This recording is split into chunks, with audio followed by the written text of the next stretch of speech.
রক্তচোষা হাসিনার। তার এই বাংলাদেশে রাজনীতি করার ন্যূনতম অধিকার তো নাই। সে দেশে আসবে শুধুমাত্র একটি কারণে, তার ফাঁসির দড়ি গলায় পড়ার জন্য। আজকে অত্যন্ত দুঃখের সাথে বলতে হচ্ছে, আমরা আজকে যে আয়োজনটি করেছি আওয়ামী লীগের বিচার দাবি, তার রাজনৈতিক কর্মকাণ্ড নিষিদ্ধ করার দাবি, এটি 24-এর গণ অভ্যুত্থান পরবর্তী বাংলাদেশে করাটা আমাদের জন্য দুঃখজনক, কারণ এর ফয়সালা 5 আগস্ট হয়ে গেছে। বর্তমান যে অন্তর্বর্তীকালীন সরকার আছে তারা কোন নিয়ম মাফিক এই চেয়ারে বসেন নাই, তারা জনগণের বুকের ঢেলে যাওয়া রক্তের ম্যান্ডেটে তারা এই চেয়ারে বসেছেন। তাই আওয়ামী লীগের নিষিদ্ধকরণ নিয়ে ন্যূনতম কোনো টালবাহানা করবেন না। আমরা বলতে চাই, জনগণই রাষ্ট্র। সংগ্রামী ভাই এবং বন্ধুগণ, বারবার এনসিপির পক্ষ থেকে কেন সংস্কারের উপর গুরুত্ব দেওয়া হয়? সংগ্রামী ভাই এবং বন্ধুগণ, আমরা মনে করি যেদিন ফ্যাসিস্ট হাসিনা আমাদেরকে রাজাকারের সন্তান, রাজাকারের নাতিপুতি বলেছিল, সেদিন থেকেই গণ অভ্যুত্থান শুরু হয়েছিল। সে কিভাবে আমাদের এই অভিধায় ট্যাগ দিতে পারলো আপনারা কি সেটা জানেন? আপনাদের সামনে স্পষ্ট করে দিতে চাই, সংবিধানের অন্যতম যে মূলনীতি RICL TMX, যুগের পর যুগ স্থাপনা থাকে মজবুত।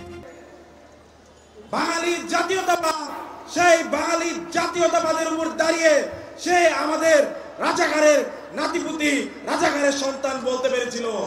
আজও যদি সেই সংবিধানই বলবৎ থাকে, তাহলে আমাদের মানবিক অধিকার বলে কিচ্ছু থাকবে না। এই কারণে আমরা বলি, 24-এর গণ অভ্যুত্থান পরবর্তী বাংলাদেশ অবশ্যই সংস্কার করতে হবে।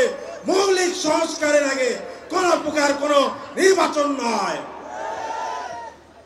আমাদের যে 24-এর গণ অভ্যুত্থান, এটিকে আমরা বলতে চাই, এটি ছিল বিশ্বের সর্ববৃহৎ ইলেকট্রনিক বিপ্লব।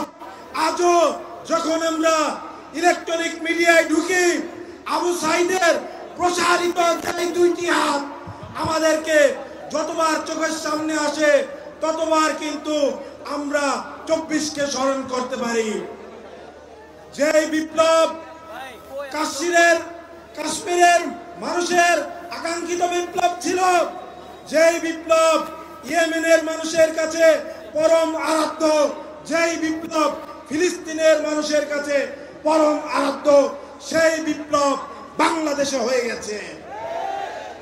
ইতিহাস থেকে কেউ শিক্ষা নিতে চায় না, কিন্তু ইতিহাস বলে ইব্রাহিমদের হাতেই নমরুদদের পতন হয়। ইতিহাস বলে ফিরাউনের পতন মুসাদের হাতেই হয়।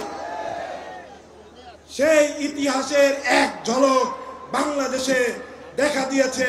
নিরস্ত্র ছাত্র জনতার হাতে পতন ঘটেছে। 21 শতকের সবচেয়ে ভয়ঙ্কর ফ্যাসিস্ট রক্তচোষা হাসিনার। তার এই বাংলাদেশে রাজনীতি করার ন্যূনতম অধিকার তো নাই। সে দেশে আসবে শুধুমাত্র একটি কারণে, তার ফাঁসির দড়ি গলায় পড়ার জন্য।